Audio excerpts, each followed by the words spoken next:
Okay, अब ये पूरा हो गया। अब आपको चेक करना हो, एक तो आप मेनू बटन दबा के ये हटा सकते हैं। ओके, अभी आपको चेक करना हो कि आपकी प्रोब कैलिब्रेट हुई है या नहीं है, वो देखने के लिए फर्स्ट टाइम यूज़ करने के लिए आपको ग्राउंड यहाँ रखना है। देखो इसमें से 1 किलोहर्ट्ज़ का सिग्नल निकलता है, ठीक है, ये 1 किलोहर्ट्ज़ सिग्नल है। हम मेज़र करके देखते हैं, ठीक है, ये पैरामीटर्स ऑफ है, ऑन कर लेते हैं। तो यहाँ क्या बता रहा है? 1 किलो हर्ट्ज़। ओके, 1 किलोमीटर नहीं, 1 किलो हर्ट्ज़। अभी देखो इसको ऑटो कर लो तो सही, यहाँ पर आपको पीक टू पीक सारी वैल्यू मिल जाएगी, ठीक है। यहाँ पे क्या बता रहा है ये? 1 किलो हर्ट्ज़। आपने ये देखना है, ठीक है। राइज टाइम और फॉल टाइम कितना है वो सब कुछ यहाँ पर दिखेगा। ओके जी, विड्थ और यहाँ पर 5 माइक्रोसेकेंड 500 माइक्रोसेकेंड की विड्थ है, और राइज टाइम इसका कितना है?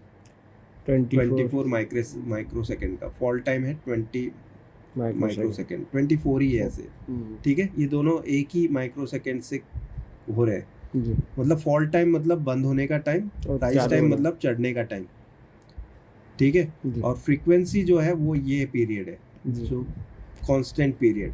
ओके, ये फ्रीक्वेंसी पे ये लूप है, ये वाला पीक पीरियड, ठीक है। आपने ये देखना है, ये दो चीज़, एक rise time, fall time and frequency, ठीक है। ओके, अभी ये देख लेने के बाद, हाँ एक और चीज़, ये जो पल्स है वो कितने सही हैं और कितने ख़राब है वो देखने के लिए पहले पैरामीटर ऑफ कर लो। ये सीधी लाइन है या नहीं है।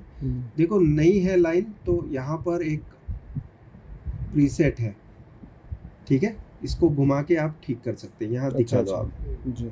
तो ये टेढ़ा मेढ़ा होगा तो ये सीधा हो जाएगा। मैं ऑलरेडी कर चुका हूँ तो ये सीधा बता रहा है। ओके, तो प्रीसेट हमने ऑलरेडी एडजस्ट किया हुआ है, लेकिन डीएसओ के साथ प्रीसेटर आता है जिससे आपको घुमा के ठीक करना है। इसकी खाली ये जो एडजस्ट होती है ना वो टेढ़ी मेढ़ी हो जाती है उसके लिए। ओके, तो आपने ये अभी परफेक्ट सेट कर लिया, तो अभी आपका ये रेडी है यूज़ करने के लिए, ठीक है। ये कैलिबर करने के लिए, फर्स्ट टाइम यूज़ करने के लिए, पता लगाने के लिए कि आपकी ये फ्रीक्वेंसी आउटपुट सही दे रहा है या नहीं, वो देखने के लिए, ठीक है। इसके बाद आपने शुरू हो जाना है यहाँ पर। अब देखो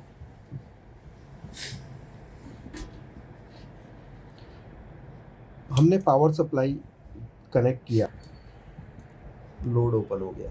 ओके, अभी यहाँ पर करंट पल्स कहाँ बनेगा? देखो इनपुट एंड पे डीसी वोल्टेज दिखेगा आपको, तो हम देख लेते हैं क्या बता रहा है यहाँ पर। ऑटो कर लेते हैं इसको। ऑटो पकड़ नहीं रहा है, क्यों नहीं पकड़ रहा है ऑटो?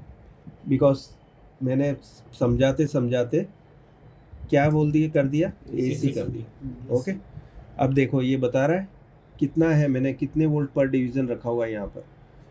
देखो आपने ये वोल्टेज कैलिबर भी करना है, ये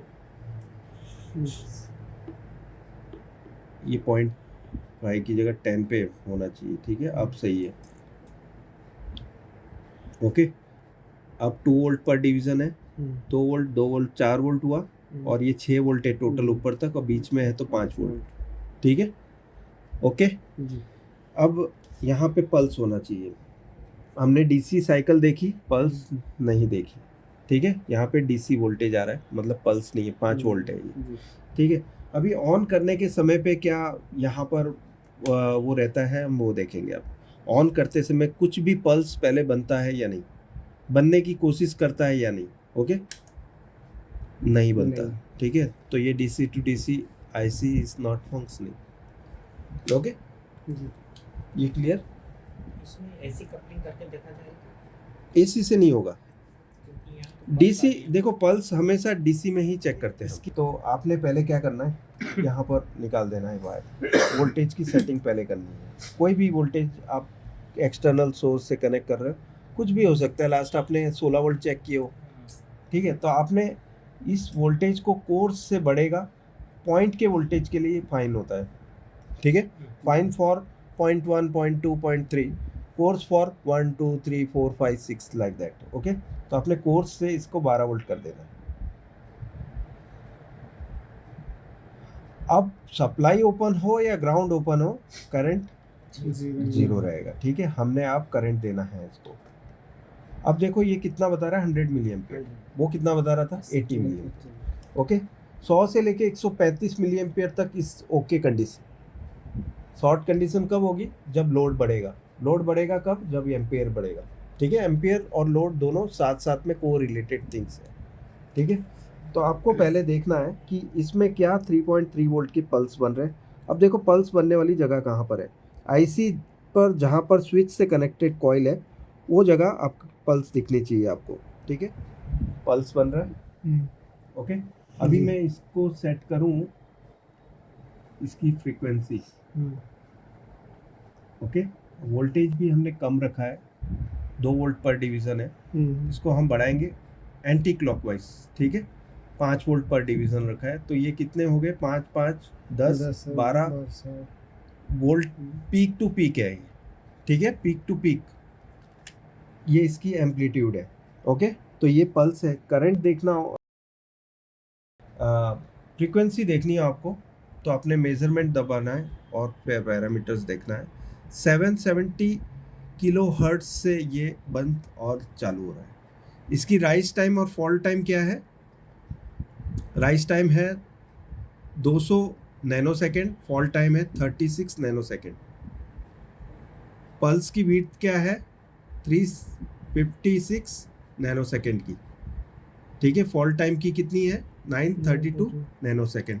तो ये ड्यूटी साइकिल आपको बताएगी कि कितना सही और कितना गलत। आपने ये रीडिंग लिख लेनी है। ठीक है, लिख लेनी है। नेक्स्ट जब फॉल्टी जगह पे आपको चेक करने में वो रेफरेंस की तरह वो रीडिंग काम आएगी। ठीक है, आपने ये देख लिया। अब फिर आप देखो कि बूस्ट के लिए क्या फ्रीक्वेंसी बन रही है। अब देखो बूस्ट की फ्रीक्वेंसी कहाँ से बनेगी, देखो कहाँ से इसकी स्विचिंग हो रही है, इनपुट कहाँ पर हो रहा है। देखो डीसी इनपुट यहाँ से हो रहा है और ये स्विच के साथ कनेक्टेड पिन ये है, पल्स बन रहा है। अगर जो ये पल्स नहीं होकर डीसी होता तो बूस्ट वोल्टेज नहीं बन रहे होते जी। ठीक है, आपने ये देखना है। आप एसी में भी देख सकते हो, इसको कपलिंग मेथड में एसी कर देता हूं अभी। ओके, लेकिन डीसी में हम दोनों चीज साथ में देख पा रहे हैं कि पल्स बन रहे हैं या डीसी वोल्टेज आ रहा है, फॉल्ट टाइम कम है। ठीक है, ओके, वही चीज हमारे पास सब कुछ रेडीमेड है, सेम वही है, सब बता रहा है। ओके, 770 किलोहर्ट्ज टाइम कम तो नहीं हो गया, हमने ये देखना है खाली, ये एक ही फ्रीक्वेंसी पे दोनों होना चाहिए बस। बक कॉइल और बूस्ट कॉइल की जो फ्रीक्वेंसी कॉमन रहेगी। ओके,